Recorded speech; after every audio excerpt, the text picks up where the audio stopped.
Responsum de la Congregación para la Doctrina de la Fe a un dubium sobre las bendiciones de las uniones de personas del mismo sexo. En algunos ambientes eclesiales se está difundiendo proyectos y propuestas de bendiciones para uniones de personas del mismo sexo. No pocas veces estos proyectos están motivados por una sincera voluntad de acogida y de acompañamiento de las personas homosexuales, a las cuales se les proponen caminos de crecimiento en la fe, con el fin de que aquellos que manifiestan una tendencia homosexual puedan contar con la ayuda necesaria para comprender y realizar plenamente la voluntad de Dios en su vida. Dios ama a cada persona, como también lo hace la Iglesia, y rechaza toda discriminación injusta. Algunas acciones litúrgicas que la Iglesia ayuda es el uso de sacramentales. El Catecismo de la Iglesia Católica especifica que los sacramentales no confieren la gracia del Espíritu Santo, al igual que los sacramentos, pero la oración de la Iglesia ayuda a que preparen para recibirla y disponen y cooperan con ella.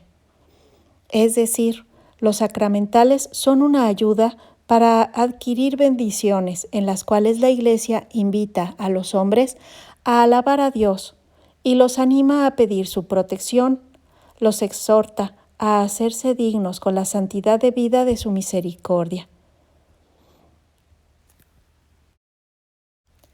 Ahora bien, a este género de los sacramentales pertenecen las bendiciones, y con ellas la Iglesia invita a los hombres primero a alabar a Dios, y también los anima a pedir su protección, y nos exhorta a hacernos dignos con una santidad de vida. Recordemos que la bendición no puede ser impartida sobre el pecado. Por eso se debe ser coherente con la naturaleza del sacramental. Cuando se invoca una petición sobre alguna relación humana, se necesita más allá de esa recta intención de los que participan. Tiene que ser algo objetiva y positivamente ordenado a recibir la gracia que es agradable a Dios.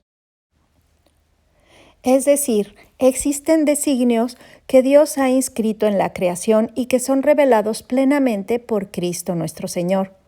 Por tanto, son compatibles con la esencia de una bendición impartida por la Iglesia solamente aquellas realidades que están de por sí ordenadas a servir a estos designios divinos.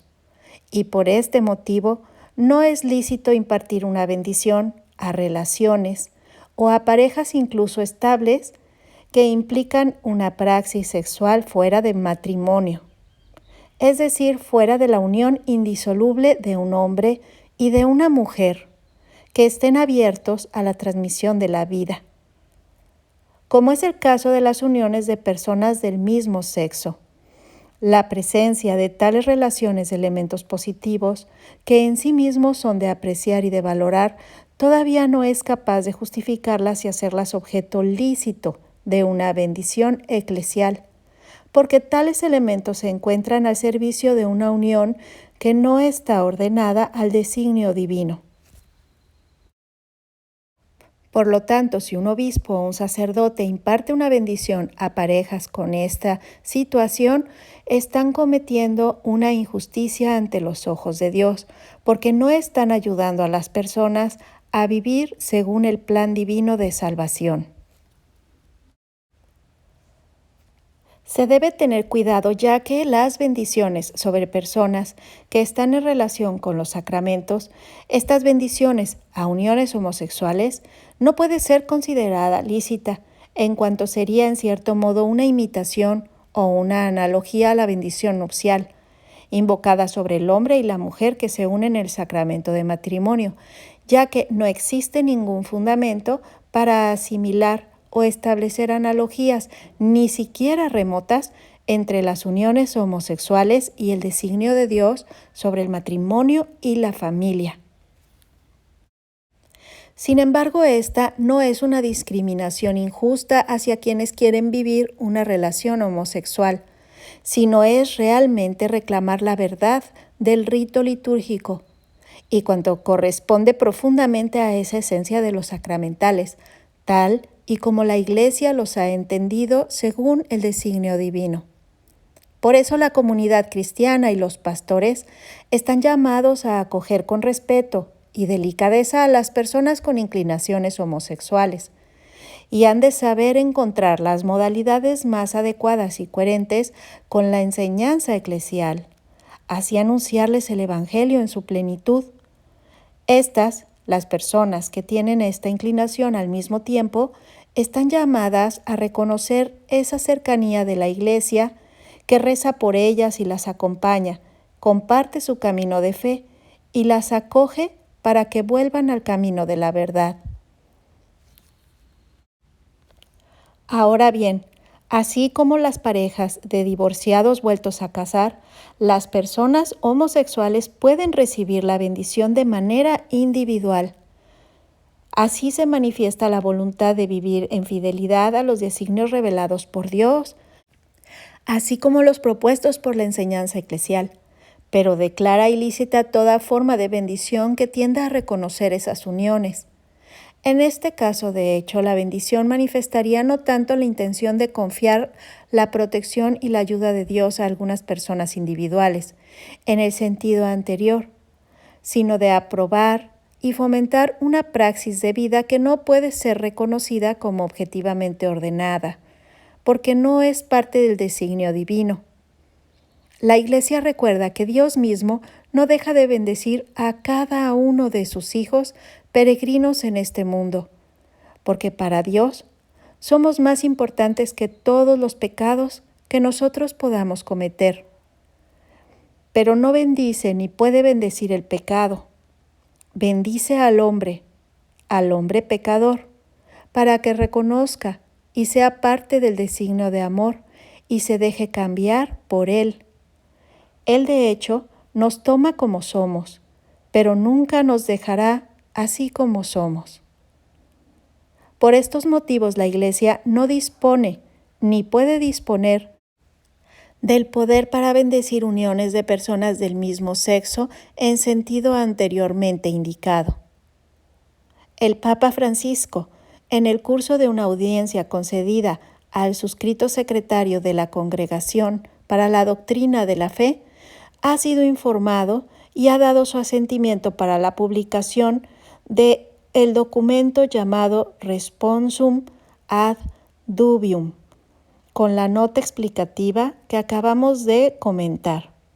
Esto fue el 22 de febrero del año 2021, en la fiesta de la Cátedra de San Pedro Apóstol. Y como nota explicativa voy a dejarte un poco del texto del Catecismo de la Iglesia Católica para que recordemos lo que la Santa Iglesia nos ha enseñado sobre el pecado mortal. Cualquier pecado mortal puede ser robar, mentir, matar, cometer actos impuros, no amar a Dios sobre todas las cosas, los 10 mandamientos. El Catecismo de la Iglesia Católica nos dice: se comete un pecado mortal cuando se dan al mismo tiempo materia grave, plena advertencia y deliberado consentimiento. Este pecado destruye en nosotros la caridad, nos priva de la gracia santificante y, a menos que nos arrepintamos, nos conduce a la muerte eterna del infierno. Se perdona por vía ordinaria mediante los sacramentos del bautismo y de la penitencia o reconciliación. Catecismo de la Iglesia Católica 1855, 1861, 1874. El pecado mortal destruye la caridad en el corazón del hombre por una infracción grave a la ley de Dios. Aparta al hombre de Dios, que es su fin último, y su bienaventuranza, prefiriendo un bien inferior. Catecismo de la Iglesia Católica 1855. Recordemos qué significa materia grave. Cuando hablamos de materia grave, nos referimos a todo lo que está incluido en los 10 mandamientos de la ley de Dios y en los 5 mandamientos de la Iglesia. Amarás a Dios sobre todas las cosas, No tomarás el nombre de Dios en vano, santificarás las fiestas, honrarás a tu padre y a tu madre, no matarás, no cometerás actos impuros, no robarás, no dirás falso testimonio ni mentirás, no consentirás pensamientos ni deseos impuros y no codiciarás los bienes ajenos. Y los mandamientos de la Iglesia es oír misa entera los domingos y fiestas de guardar. Confesar los pecados mortales al menos una vez al año y cuando estés en peligro de muerte. Y si se ha de comulgar, comulgar al menos por Pascua de Resurrección. Ayunar y abstenerse de comer carne cuando lo manda la Santa Iglesia. Ayudar a la Iglesia en sus necesidades. Ahora bien, ya recordando esto, no solamente el pecado para que sea mortal debe ser cometido sobre materia grave, que son todas las que acabamos de mencionar, sino con una plena advertencia. ¿Pero qué significa esta plena advertencia? Es el pleno conocimiento de que esa acción o la omisión de aquello me lleva a cometer un pecado mortal. Esto significa que sepamos que es materia grave, que sepamos que nuestra acción es contraria a los mandamientos de Dios y a los mandamientos de la Iglesia. Ahora, el mero desconocimiento no necesariamente es una excusa, ni nos exime o libera de la responsabilidad, pues supone que debemos conocer la ley de Dios. Todos los cristianos debemos con responsabilidad y obligación conocer la ley de Dios y de la Iglesia.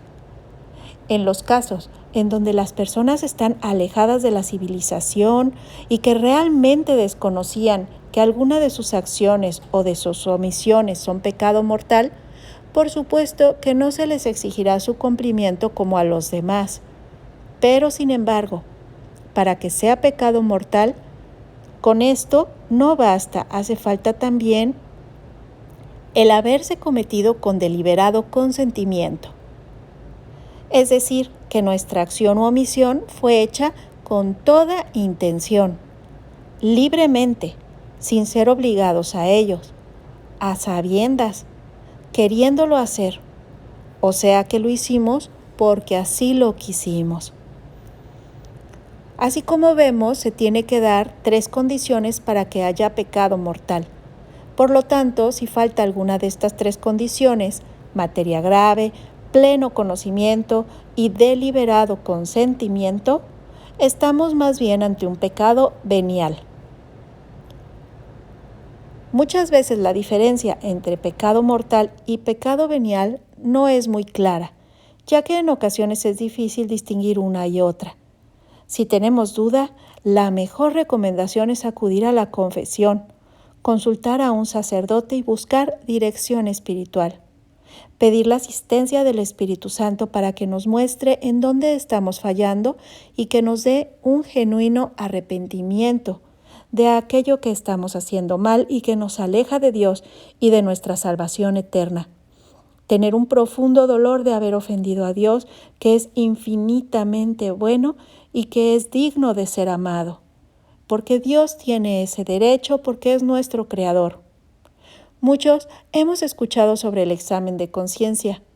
Hay que hacer un examen de conciencia siguiendo y repasando los 10 mandamientos, los mandamientos de la Iglesia, las bienaventuranzas, las obras de misericordia. Nuestra alma es lo más preciado que tenemos, por eso debemos cuidarla y protegerla y guardarla de todo pecado y de todo lo que principalmente ofende a Dios nuestro Señor.